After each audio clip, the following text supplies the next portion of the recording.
Hello everyone, this is Gloria from stampwithgloria.com. Today I'm going to show you how to do this cute little watercolor technique, and the stamp set that we're going to use is In the Meadow. In the Meadow is in our regular catalog. So the first thing we're going to do is make a template so that we can have this nice white crisp or edge around our picture.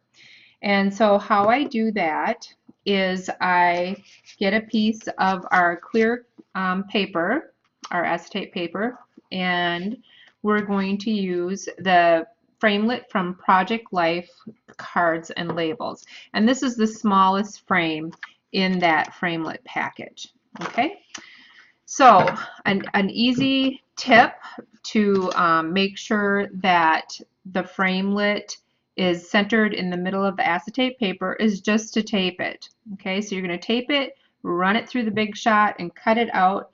And what you end up with is a frame and the middle piece. Set the middle piece aside. That's fun to use for other techniques. But what we're going to use today is just the framelit part itself. Okay. So what we're going to do is we are doing a resist technique here.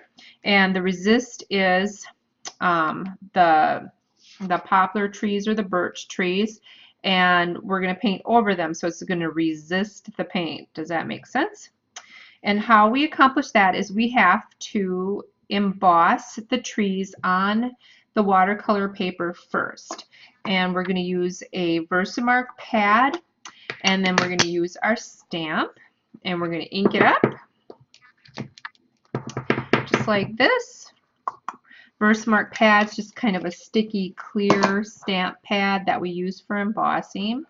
And the reason I have the frame on is that when I stamp the trees in the corner here, I want to make sure that I don't have the leaves of the trees go outside that nice crisp white edge that we're trying to do here. Then we're going to emboss it. So we're going to take the frame away, and we're going to get our embossing powder and just pour it on.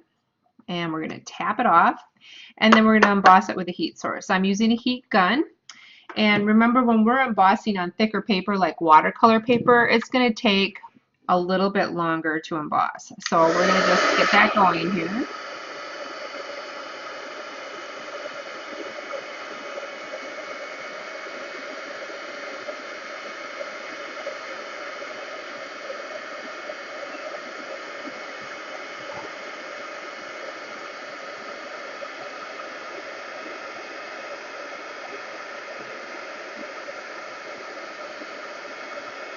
Now, because we're embossing white on white, you want to tip it so that you can see it in the light.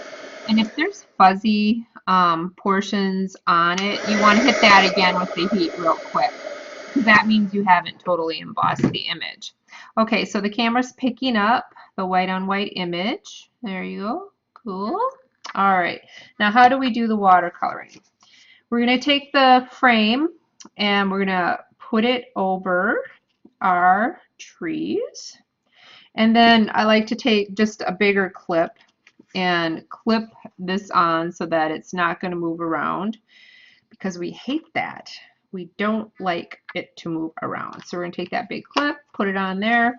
Then I take littler clips, go around the edge, because you know we want to keep that nice white pristine edge, but we really don't want it to bleed out from underneath that. So we're kind of, you know, making a nice seal here with the paper clips. And then I always put one on the bottom too.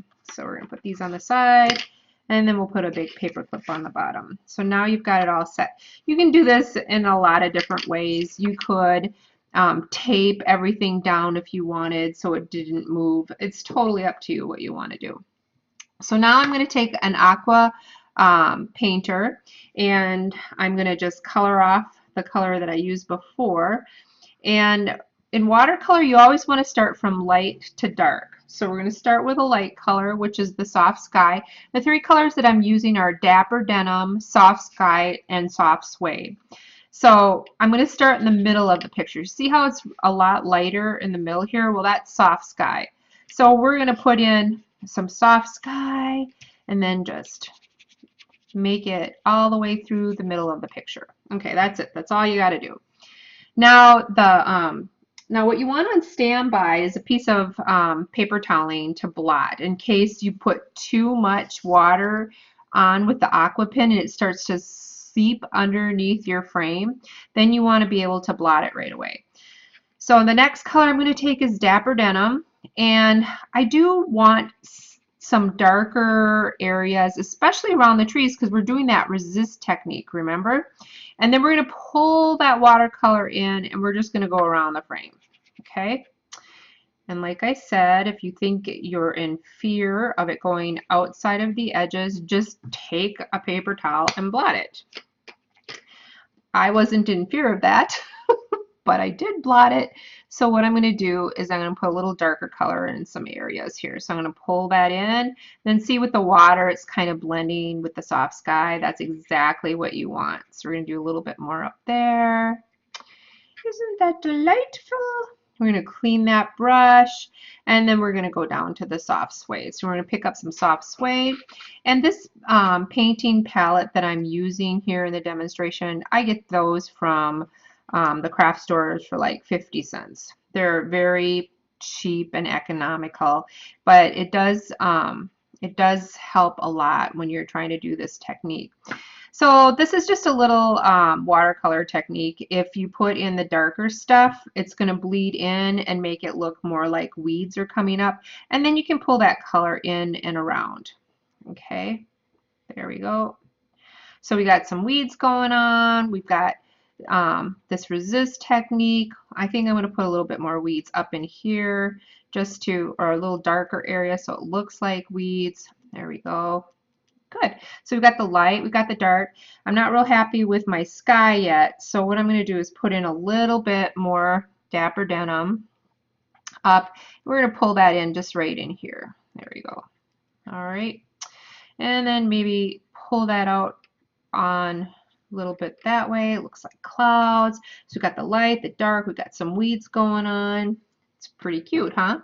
So how do we dry it? You can either blot it or you can use your heat gun.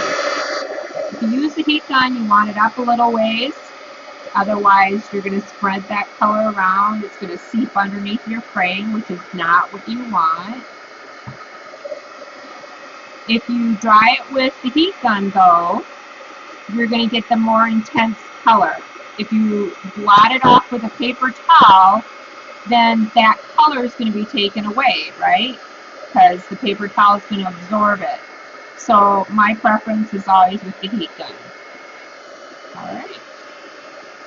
So you can check it to make sure it's nice and dry. And once it's nice and dry, you just pull it off. And then you have that pretty little framing of the picture. And then you can put it on any kind of cardstock that you want. So I'm going to just place it on here. And you can put your sentiment on anywhere you want.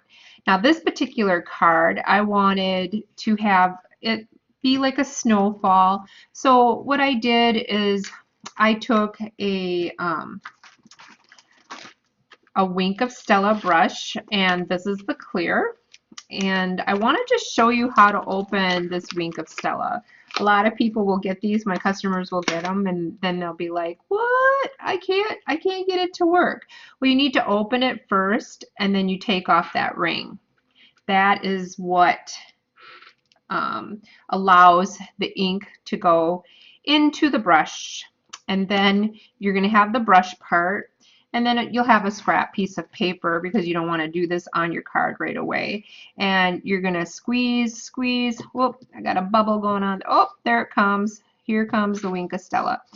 So you just take, and if you want a little glittery look, you just take and you just dab that Wink of Stella all over your project here. If you want to add even more definition, you can take the chalk marker that we have and blot that all over. And I'll show you that in just a second. So I'm just doing the Wink of Stella all over, just giving it a little bit of little glitz there. Okay, and then you can also take the chalk pen, and if you want to put in amongst all of the glitter, if you want to put in little dots of white color, you can do that as well. and have it snowing, have it be more like a Christmas scene. Totally up to you. There you go. All right, so a couple of different things that you can do, or you could leave it plain. It's totally up to you. Once you put it on the cardstock, remember to put a white piece of cardstock inside of the dark card so that you can write your sentiment on or stamp a sentiment on the front of the card.